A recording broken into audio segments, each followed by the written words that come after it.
Diz assim a palavra de Deus. Judas 1, versos 3 e 4. Amados, quando empregava toda a diligência em escrever-vos acerca da nossa comum salvação, foi que me senti obrigado a corresponder-me convosco, exortando-vos a batalhardes diligentemente pela fé que uma vez por todas foi entregue aos santos, pois certos indivíduos se introduziram com dissimulação, os quais desde muito foram antecipadamente pronunciados para esta condenação, homens ímpios que transformam em libertinagem a graça de nosso Deus e negam o nosso único soberano e Senhor Jesus Cristo. Você se considera um teólogo? Todos nós somos, em algum nível, em alguma medida, teólogo. Todos nós.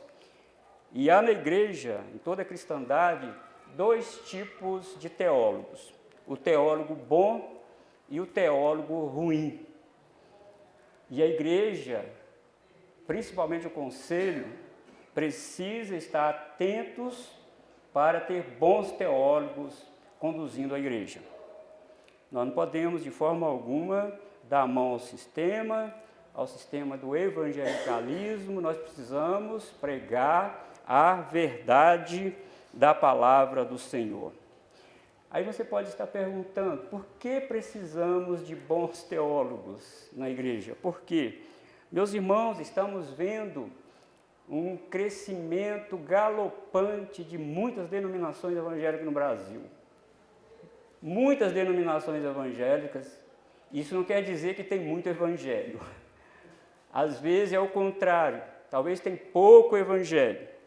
Então as igrejas, inclusive as igrejas reformadas, precisam estar atentos a isso, porque esses falsos mestres, esses falsos pastores, eles vão, como diz Judas aqui, introduzindo dissimuladamente dentro da igreja.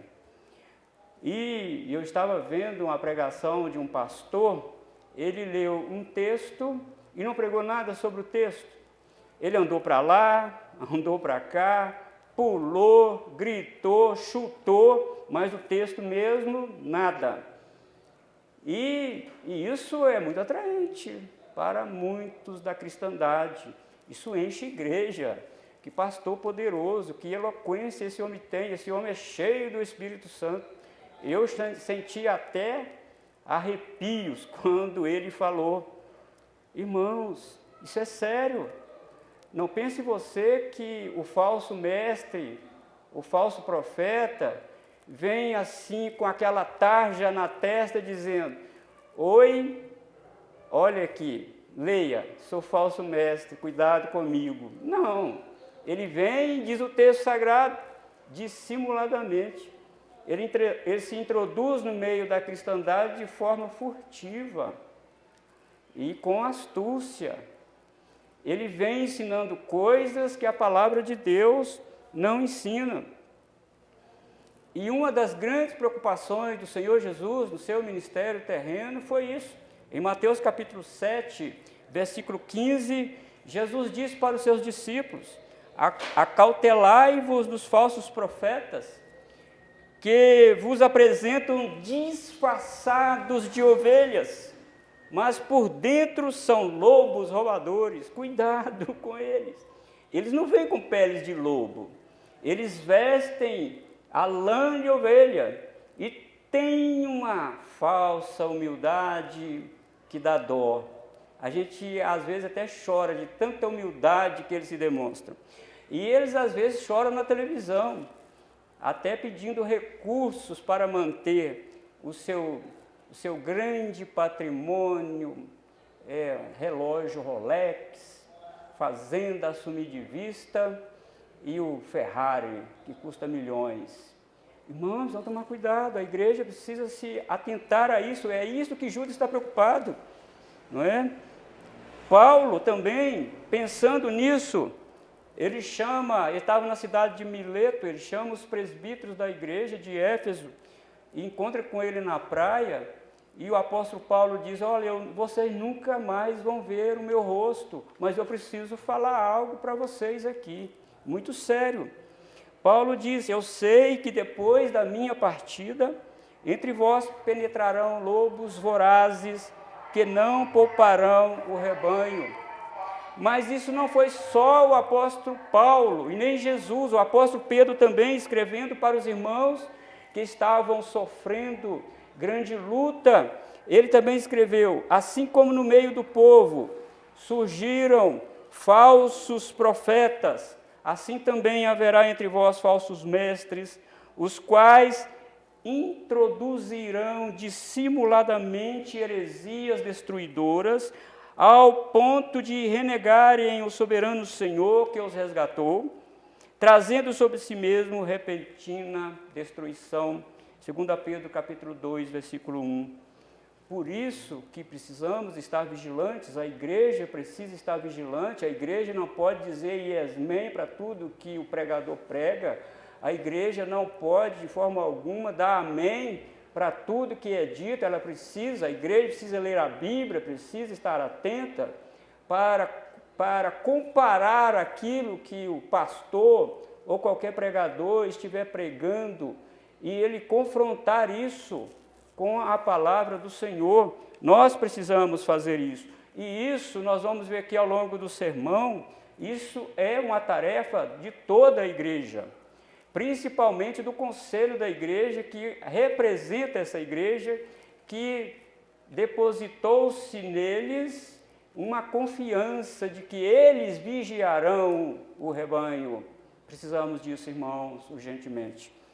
Então, nessa noite, irmãos, eu quero falar com vocês sobre que essa chamada, somos chamados a nos posicionar contra o inimigo. Tem inimigo no nosso meio, é fato que tem. Eu não estou dizendo, Judas não está dizendo que existem inimigos dentro de uma igreja local. Ele está dizendo em toda a cristandade, em todo evangelicalismo, existem inimigos. E eles vêm assim dissimuladamente. Por isso que todos nós, irmãos, precisamos aprender a sã doutrina da palavra de Deus. Todos nós precisamos estar atento àquilo que está sendo pregado e comparar como os crentes de Bereia, que eram mais nobres do que os crentes de Tessalônica, onde Paulo pregava e eles comparavam escritura com escritura. Precisamos disso de novo em nossa vida, dentro da igreja. Então, irmãos, o versículo 3 diz que, pelo que devemos lutar, no versículo 3. Mas antes aqui, o Judas nos dá uma informação assim interessante para nós começarmos aqui, irmãos. Ele diz que esse assunto que ele vai falar é de urgência, mas ele não pretendia falar sobre a apologética cristã, que é a defesa da fé cristã. Ele não queria falar sobre a fé cristã, ele queria falar sobre a salvação comum, ele disse isso.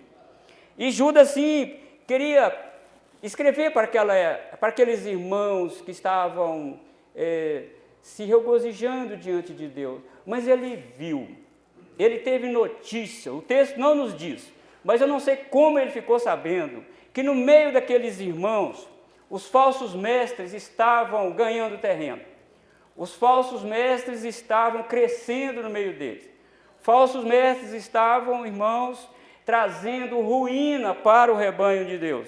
Então ele deixou de falar sobre a salvação comum, falando, não vou falar sobre salvação comum, que é uma carta mais pastoral, e eu vou falar sobre apologética. Eu vou escrever para vocês sobre apologética, e vocês então prestem atenção.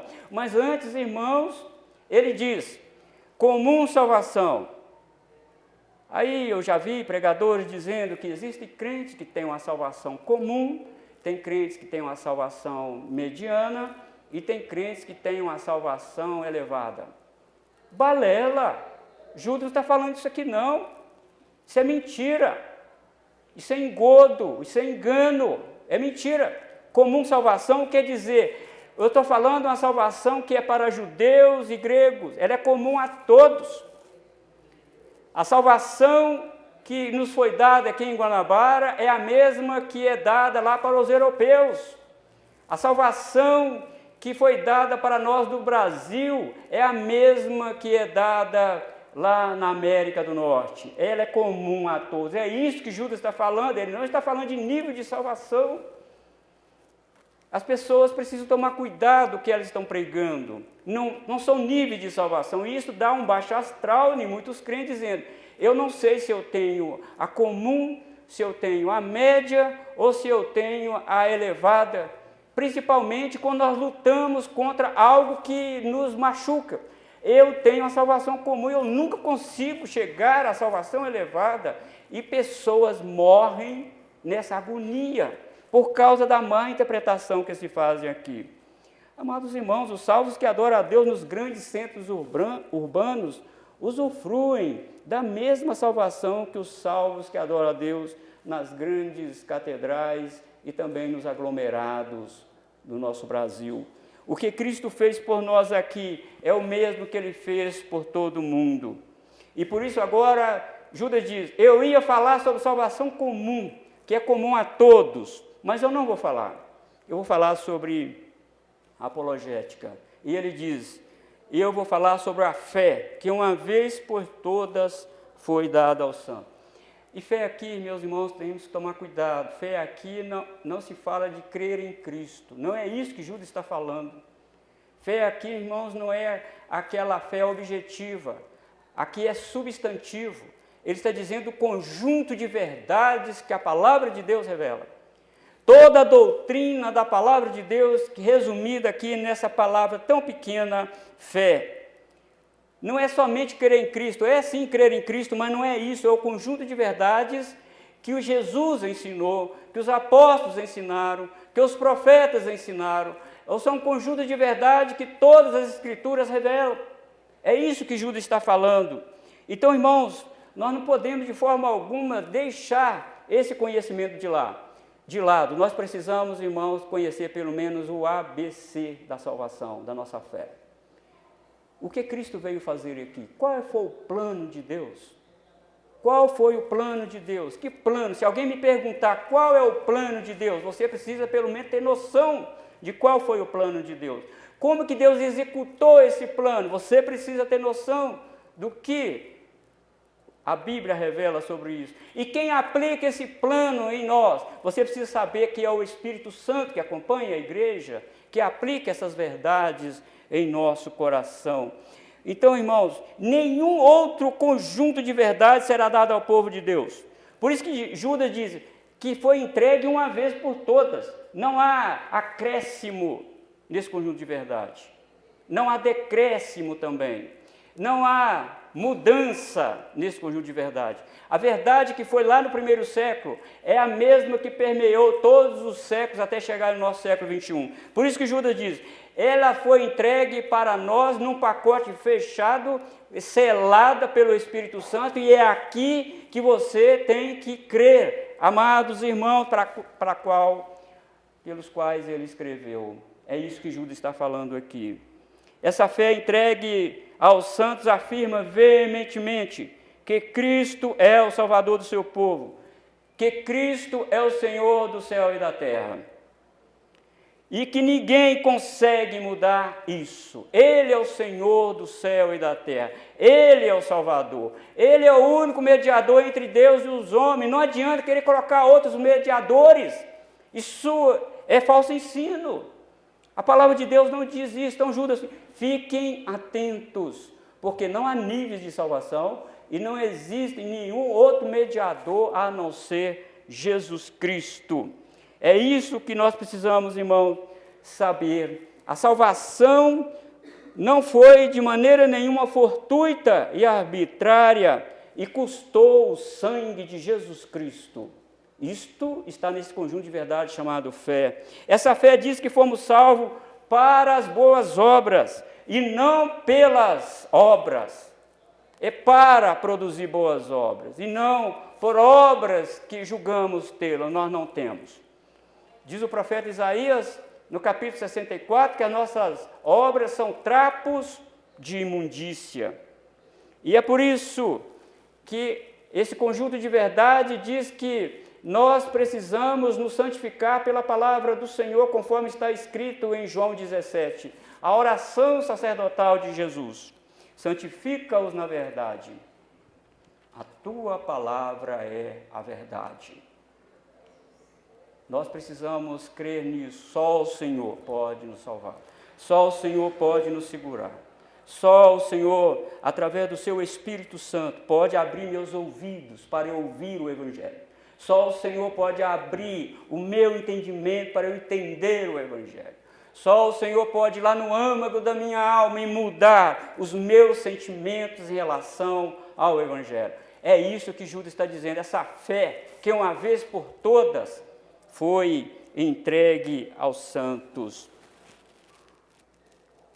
Diz o apóstolo Paulo, em 2 Timóteo 2,19, que essa fé entregue ao santo tem um selo, ela está selada, e ninguém pode mexer nesse selo. O apóstolo Paulo diz em 2 Timóteo 2,19, entretanto, o firme fundamento de Deus permanece tendo este selo. O Senhor conhece os que lhe pertencem, e mais, aparte-se da injustiça todo aquele que professa o nome do Senhor. Não adianta falsos profetas dissimulados, não adianta, o Senhor conhece, o Senhor sabe quem é dele, o Senhor sabe quem canta com todo o seu coração, o Senhor sabe a finalidade, a razão pela qual você está aqui nessa noite, o Senhor conhece o seu coração, o Senhor sabe, não adianta os falsos profetas usarem retóricas mirabolantes, culto mirabolante para atrair multidão, porque o Senhor conhece os que são seus. Ele sabe quem é dele. Engraçado, irmãos, que o apóstolo usa aqui uma palavra adiquia, injustiça. Quer dizer, aparta-se de todo ato imoral, aparta-se de todo ato sujo e fétido, esteja ao lado da justiça. Exprima o caráter de Cristo na sua vida e na sociedade, e onde você estiver. Isso significa adiquia, injustiça, aparta-se disso, se você é salvo. Porque o Senhor conhece se é ou não é, o Senhor sabe. Abomine o que é errado, lute pelos valores de Deus, mesmo que eles estejam sendo negociados no mundo. Temos que lutar, queridos irmãos, diligentemente por isso. Lute, batalhe por esta fé que uma vez por todas foi entregue ao santo. É isso que essa fé diz. Paulo exortou ao jovem pastor Timóteo com as seguintes palavras registradas em 2 Timóteo 1,14. Guarda o bom depósito, mediante o Espírito Santo que habita em nós. Viram isso, irmão? Guarda isso, o bom depósito que o Espírito Santo colocou em você através da sua palavra. E bom depósito aqui é um tesouro, é confiança. Mantenha esse depósito em segurança. E conforme o versículo 13 nos mostra, esse bom depósito é o padrão das sãs doutrinas apostólicas vinda de Jesus Cristo, ensinada por Jesus Cristo. E o Senhor entregou essa fé para nós, esse pacote com toda a doutrina cristã. E os falsos mestres querem cortar com as suas tesouras do diabo esse pacote, ensinar coisas que não existem nesse pacote. E Judas observa isso e fala, cuidado. E mais para frente ele vai dar exemplo. E ele vai dar exemplo de pecados que eles tentam introduzir no meio da igreja. Meus irmãos, a Escritura nunca coloca diante de nós uma terceira via, não tem. Não tem. Porque ou estamos lutando em favor da verdade, ou automaticamente estamos lutando contra ela, mesmo tendo o nome de cristão.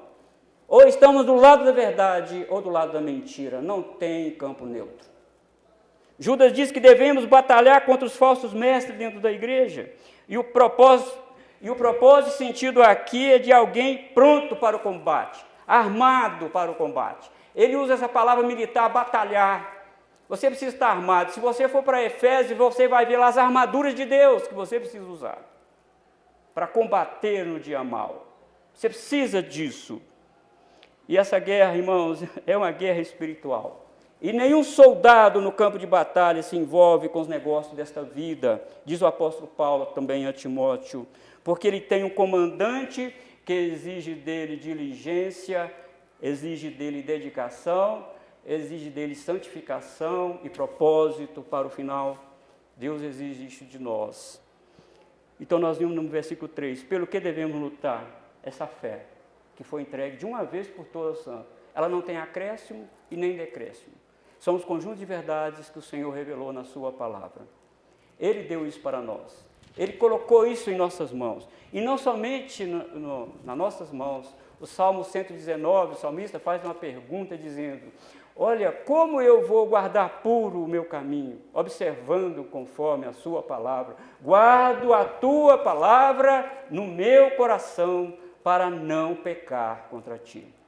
Esse é o conjunto de verdade. Agora, irmãos, no versículo 4. Contra quem devemos lutar? Olha os adjetivos que Judas coloca aqui, irmãos, para esses homens. Certos indivíduos. E quando a Bíblia diz certos indivíduos, ele está falando que, a Bíblia está falando que esses indivíduos não pertencem ao rebanho de Deus. Eles estão ali, pregam bem, cantam bem, até fazem trabalho de visitação, trabalho social, muito bem, mas não tem um conjunto de verdade. Fica acrescentando coisas nesse conjunto de verdade, que a palavra de Deus não autorizou.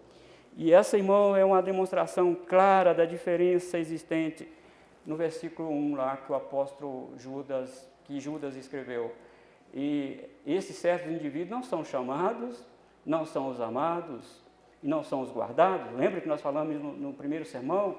Os filhos de Deus são os chamados, são os guardados e são os amados por Deus.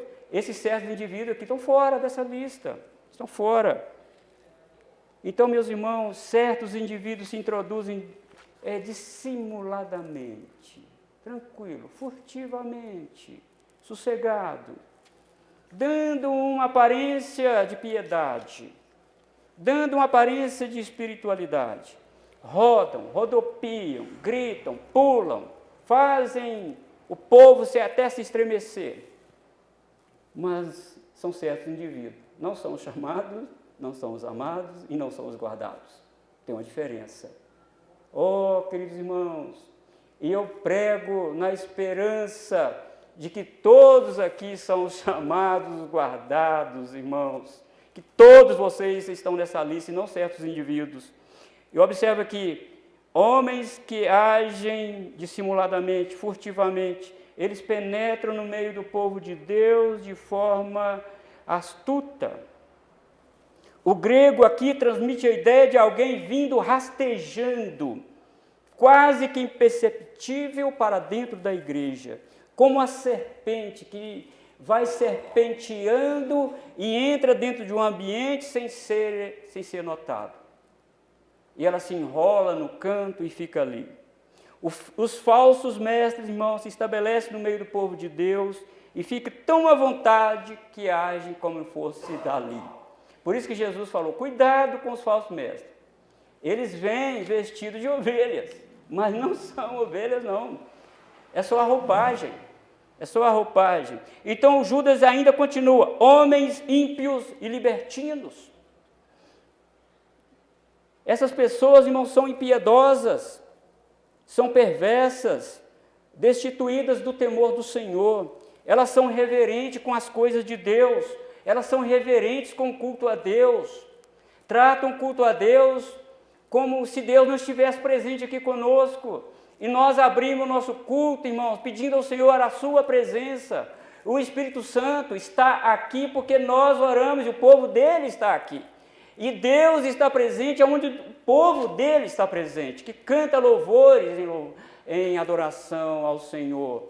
Mas eles agem como se Deus não estivesse presente ali, no meio de nós. Eles tratam o sagrado com desdém. O Novo Testamento mostra várias faces de homens ímpios que são, do mesmo tempo, falsos profetas e falsos mestres. Aqueles cujas mensagens é escravizar os crentes apregoando a salvação pelas obras da lei. Se você não fizer isso, você não será salvo. Se você cortar o seu cabelo, você vai parar no inferno. E se você usar um batom, você está de cabeça para baixo no inferno. Ah, se você usar também um cordão, está também junto com o cordão no inferno. Isso é legalismo, isso não está no conjunto de verdade, não. A Bíblia não fala isso. A Bíblia não condena essas coisas. E eles ensinam essas coisas, isso é legalismo. O apóstolo Paulo diz lá em Gálatas capítulo 2, versículo 4. Isto por causa dos falsos irmãos que se entremeteram com o fim de espreitar a nossa liberdade em Cristo Jesus e reduzir-nos à escravidão. Quando Paulo está falando lá para os Gálatas, ele está dizendo que aqueles irmãos, tinha muita gente no meio deles que diziam, você tem que guardar a lei, todos os 10 mandamentos. Se você quebrar qualquer mandamento, você está no inferno e você não será salvo. E você não pode comer isso, também não pode comer aquilo. Se você comer carne de porco, você está no inferno. E se você não fizer a sua festa em lua nova, você está arrasado. E colocou esse peso, irmãos, em cima da igreja. E o apóstolo Paulo diz, olha, esses irmãos, esses falsos irmãos, melhor dizendo, eles se entremeteram no meio da igreja, querendo nos reduzir à escravidão. Mas, por outro lado, irmãos, homens ímpios também, que são falsos mestres e falsos profetas, são aqueles do nosso texto, que é o contrário daqueles de Gálatas. Esses aqui ensinam que o pecado não é de todo ruim. Já que você é salvo mesmo, peca à vontade, porque a graça vai te salvar mesmo. Você está livre para pecar. Esse também é um outro ensino do maligno, falso, covarde, que não leva a igreja a uma responsabilidade. Pode pecar à vontade, que você, quanto mais você pecar, melhor. Para esses falsos irmãos e falsos mestres, o que você faz e fala não importa. O importante é que você é salvo. Você foi alcançado pela graça. Esquenta não, meu irmão. Vai dar tudo certo depois. Vai dar tudo certo lá. No final, o Senhor é amoroso. Ele vai salvar você. Ele sabe mesmo de você. Ele sabe. Não, a Bíblia não diz isso não. A Bíblia não diz isso não. A Bíblia diz que nós precisamos, irmãos, como diz Paulo lá em Gálatas 5,19, nos afastar da prostituição, da impureza e da lascívia, de todo pecado. Da prostituição, o verbo grego aqui, o substantivo grego aqui é porneia. Toda prostituição, toda impureza, toda lascívia, Deus tem misericórdia do seu povo. Mas os falsos crentes dizem isso. Os falsos profetas dizem isso. É graça. Você está debaixo da graça. Você está debaixo da graça. Não precisa preocupar com isso. Você será salvo no final. Ah, irmãos, as suas prerrogativas estão baseadas no segundo argumento. Já que a graça de Deus nos salvou sem nenhum esforço e merecimento, então podemos fazer o que quisermos, porque não estamos mais presos a mandamento nenhum. Na verdade, a palavra de Deus diz, irmãos, que somos libertos sim para servir a Cristo e não libertos para pecar. Somos livres para servir a Cristo, não livres para fazer o que quisermos. Mas eles conseguem enganar, eles conseguem usar a mesma Bíblia para tirar mentiras dela. Você lembra da hermenêutica de Satanás em Mateus capítulo 4? Lá é a hermenêutica de Satanás, porque Satanás usa a Bíblia e diz, Senhor, está escrito, está escrito, está escrito, está escrito. E o que o Senhor Jesus falou para Satanás? Mas também está escrito. Está escrito isso também. Irmãos, é isso. E Judas está chamando a nossa atenção aqui. Nós que estamos nesse século 21, um século mais libertino do que o primeiro século. Muito mais libertino. E provavelmente, irmãos, esses crentes, esses falsos mestres, estavam usando uma lógica que o apóstolo Paulo condenou em Romanos capítulo 6, versículo 1. Que diremos, pois? Permaneceremos no pecado para que seja a graça mais abundante? O apóstolo Paulo tinha dito, aonde o pecado abundou, superabundou a graça. Então os falsos profetas dizem, então quanto mais você pecar, mais graça você vai ter. Paulo diz, não, está errado. E o versículo 4 nos diz que nós temos que andar em novidade de vida, se de fato nós sofremos, se de fato nós morremos, se de fato nós fomos ressuscitados com Cristo, enterrados juntamente com Cristo. Se nós ressuscitamos com Cristo, então tem que andar como Cristo. Ele saiu com um novo corpo, uma nova vida, não um corpo mais sujeito a espancamento do soldado. Então ande igual a ele agora, já que você foi sepultado com ele e ressuscitado também juntamente com ele. Então ande agora segundo a Cristo. Irmãos, eu estava vendo na televisão, hoje tem igrejas evangélicas dos homossexuais. E assisti uma entrevista de uma pastora falando que o amor de Deus não tem barreira e não discrimina ninguém. É verdade, o amor de Deus não tem barreira e não discrimina ninguém. É verdade, a Bíblia fala isso. Não há distinção diante de Deus de macho e fêmea, diz eles falando. Não há mais patrão e nem empregado, não há pobre e nem rico, e não há distinção étnica. Não há. Diante de Deus, todo mundo agora é igual. Mas a mesma graça, irmãos, que manifestou salvadora a todos os homens, está lá em Tito, capítulo 2, versículo 11 e 12. Portanto, a graça de Deus se manifestou salvadora a todos os homens, educando-nos para que, renegadas a impiedade e as paixões mundanas, vivamos no presente século, sensata, justa e piedosamente. A graça que salva é a graça que exige santificação. A mesma graça. Essa é a mesma graça. E Hebreus diz, segui a paz com todos e a santificação, sem a qual ninguém verá o Senhor. Vejam bem, irmão, essas pessoas estavam presentes dentro da igreja do primeiro século e estão presentes também agora. Estão presentes aí no mundo, no evangelicalismo. Vi também uma reportagem na televisão de que criaram em Belo Horizonte uma igreja da balada. Tem uma igreja da balada e o repórter da emissora foi lá conferir isso. E ele até elogiou o trabalho dessa pastora da igreja da balada. Lá você pode ir com short bem curtinho e dançar e tomar a sua cerveja. E está escrito no cartaz assim, tome com moderação. Tudo em nome de Cristo.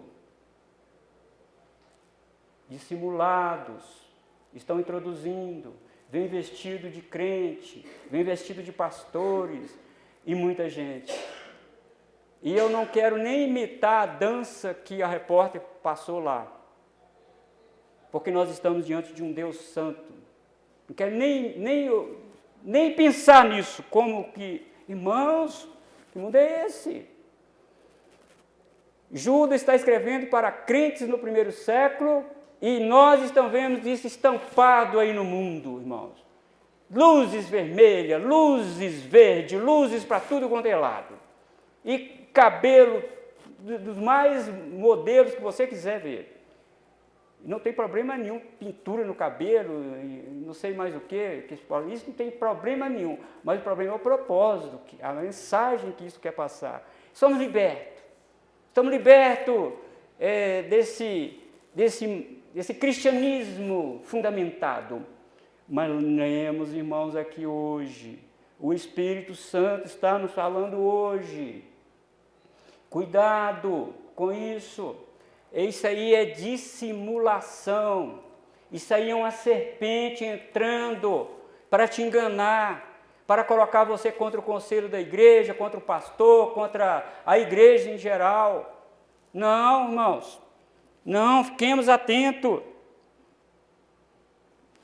E Judas diz, eu estou escrevendo para vocês batalhar diligentemente pela fé que uma vez por todas foi entregue aos santos. E tem mais, irmãos, diz Judas aqui que eles negam o senhorio de Cristo. Judas diz que transformar a graça de Deus em lascívia é ao mesmo tempo negar o senhorio de Cristo. As pessoas nem sempre negam a Cristo afirmando em alto e bom tom que Cristo não é Senhor de sua vida. Elas também negam a Cristo quando não concordam e não obedecem à doutrina de Cristo. Estão negando a Cristo. Negam a Cristo aquele que vive a vida fora do padrão estabelecido por Deus. E pensando nisso, o apóstolo Paulo aconselhou o jovem pastor Timóteo, 2 Timóteo 4:12, torna-te padrão dos fiéis, na palavra, no procedimento, no amor, na fé, na pureza, Timóteo. Oficiais da igreja, muito cuidado com o seu procedimento, muito cuidado com isso. Torna-te padrão dos fiéis, na palavra, no procedimento, no amor, na fé, na pureza. Porque senão nós estamos iguais aos falsos mestres. Irmãos, no canal no YouTube eu vi vídeos de que pessoas ridicularizando as igrejas reformadas, dizendo que nós somos fundamentalistas, dizendo que nós estamos pregando uma graça barata e etc.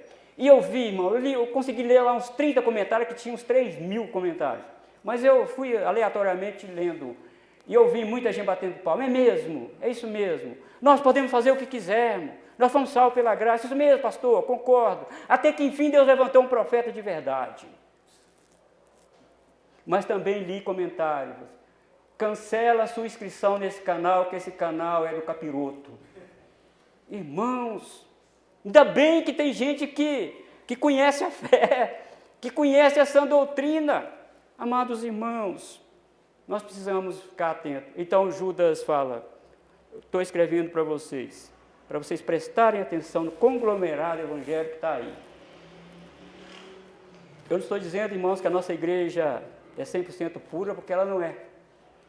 Porque se ela fosse 100% pura, nós já tínhamos saído daqui há muito tempo. Nem na terra nós estávamos.